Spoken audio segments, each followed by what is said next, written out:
Part 3 of Federalist number 82. Again, OUIACH on your screen, Institute for the American Constitutional Heritage. Make sure you visit that website. Lots of great lectures to learn from. I forgot to mention this in part 1 of Federalist 82. One of the reasons that these anti-federalists were thinking that if this federal government takes over looking at some of these cases that we think the state has to deal with would be dangerous, and they were afraid of it, is because they thought, okay, if a federal court is supposed to look at a case, and if they decided to put the court or to review the case in a part of the state which was very far away from where people lived in, said that way it would be difficult for people who don't have much income to leave their farms and leave their families for a number of days, travel from one side of the state to the other. Because you have to remember, no cars, no fast transportation, no roads, no radio, nothing like that. You had to actually get on your horse, or you get in a wagon and go all the way to another part of the state, and that might take you a few days, might take you a couple of days. So he says a poor person cannot go to a let's say where a federal court is, and defend their case, find an attorney to defend their case. That's what they said, that their liberties will be done away with if this federal judicial system pushes out our state court systems and takes over wanting to rule on every case.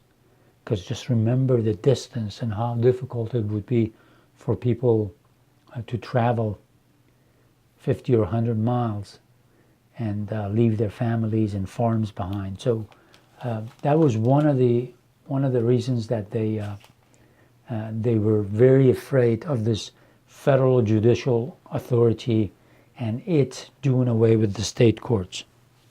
So we're going to start with paragraph 6. Here another question occurs.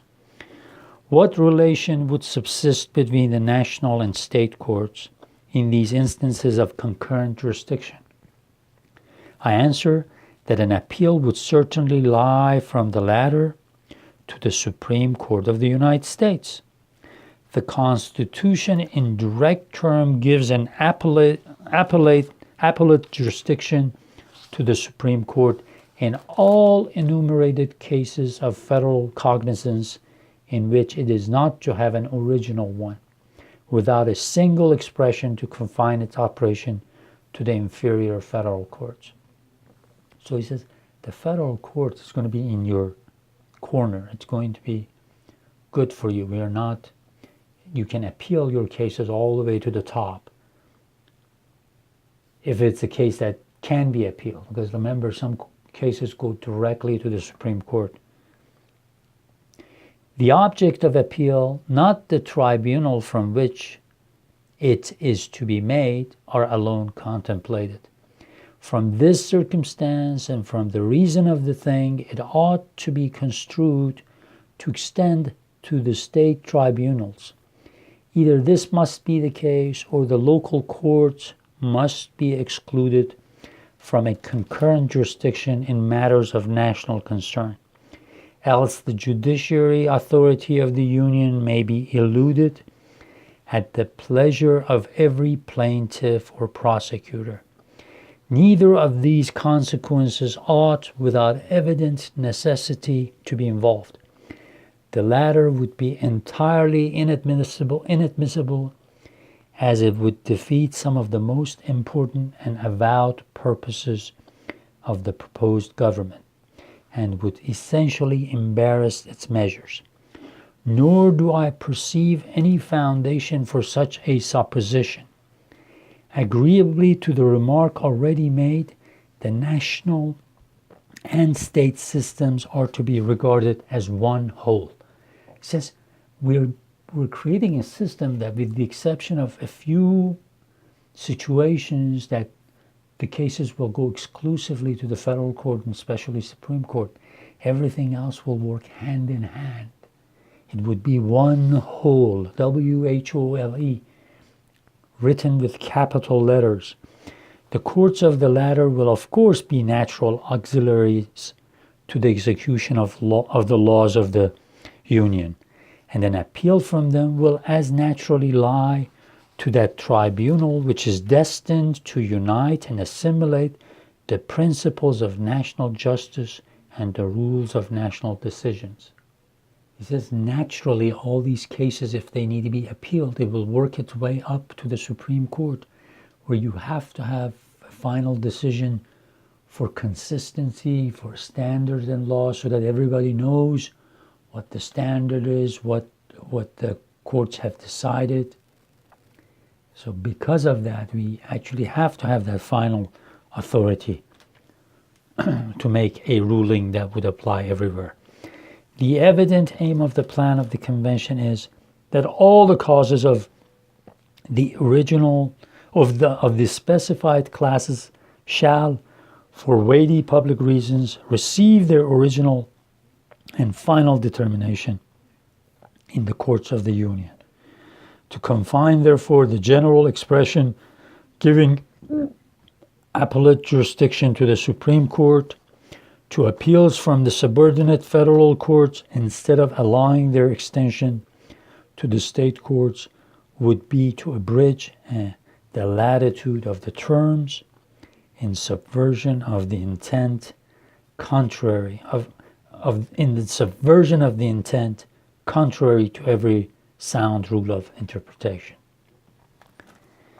But could an appeal be made to lie from the state courts to the subordinate federal judicatories?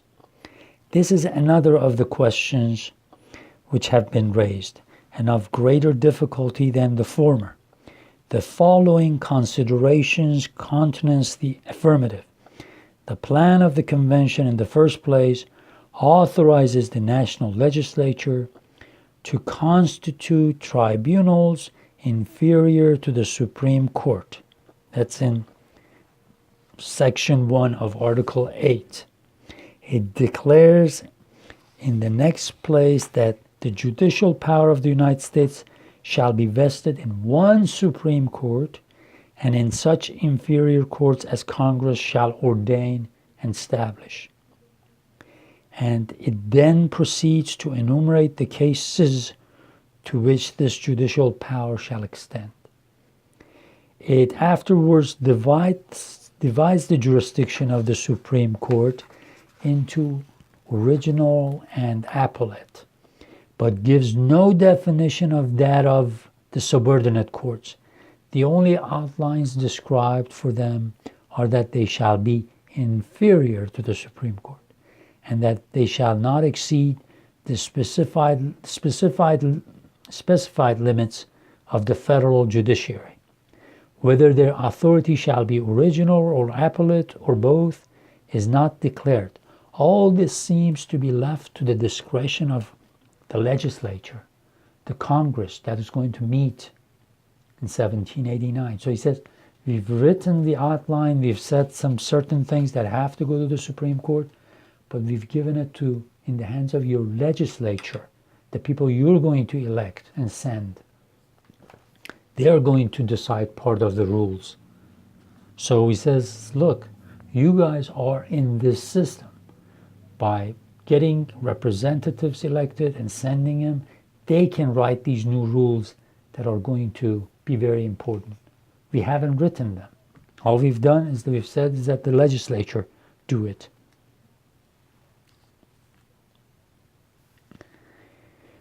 And this being the case, I perceive at present no impediment to the establishment of an appeal from the state courts to the subordinate national tribunals.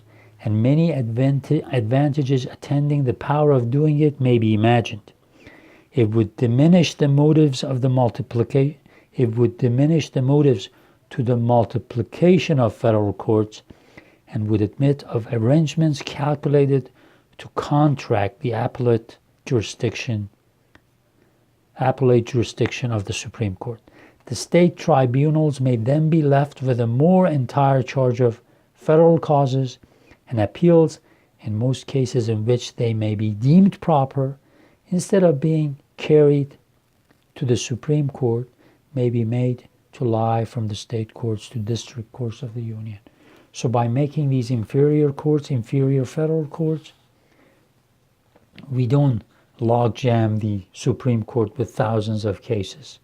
If the cases cannot be dealt with in the state courts, county courts, if there's an appeal, they'll make their way to other inferior federal courts, and at the very last resort, if need be, it'll come to the Supreme Court.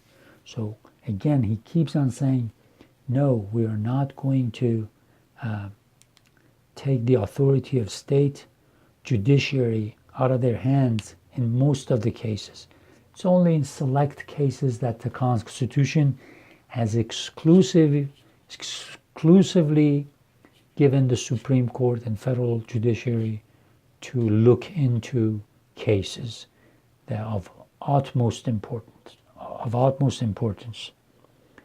So this is Christmas Day, 2017. Merry Christmas, Happy Holidays. I'm hoping to finish the reading of these Federalists by end of this year, and I thank Creator of this universe to have given me the opportunity, to have given me the blessing to be able to do this so far. Federalists 83 and 84 are the two longest Federalist Papers, so get ready.